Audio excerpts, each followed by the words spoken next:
बिस्मिल्लाहिर्रहमानिर्रहीम। अस्सलातु वस्सलामु अलैका या रसूल अल्लाह। नाज़रीन, मैं आज आपको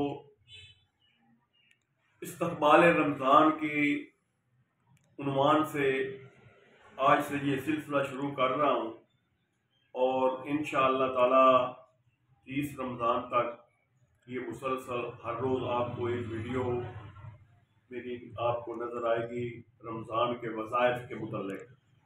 तो आज मैं रमज़ान के इस्तक़बाल रमज़ान के मुतल्लिक़ आपको हुज़ूर अलैहिस्सलातु वस्सलाम रहमतुल लिल आलमीन का इरशाद गिरामी आपकी खिदमत में पेश करना चाह रहा हूँ कि हुज़ूर अलैहिस्सलातु वस्सलाम ने फरमाया है कि जो शख्स रमज़ान की खुशी मनाए, रमज़ान आने की खुशी मनाए, उसके दिल खुश हो तो अल्लाह ताला उसके एक साल के गम दूर फरमा देते हैं।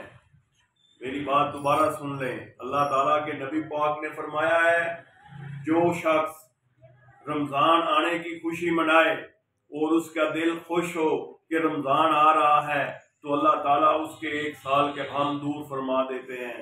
अब मैं नाज़रीन आपको रमज़ान के वज़ाइफ जो पहली शब होगी उसके मुतल्लिक़ आपको एक आयत बताना जा रहा हूँ। उम्मीद है कि आप लोग इस वज़ाइफ को करेंगे और इससे फ़ायदा उठाएंगे। तो आपने क्या करना है, ईशा की नमाज के बाद जिस दिन चाँद नज़र आ जाए तो ईशा की नमाज के बाद आपने सूरज शूरा पढ़नी है एक मरतबा, और उसकी एक आयत है वो मैं आपको आगे बताता हूँ कि वो आपने आयत कितनी पढ़नी है।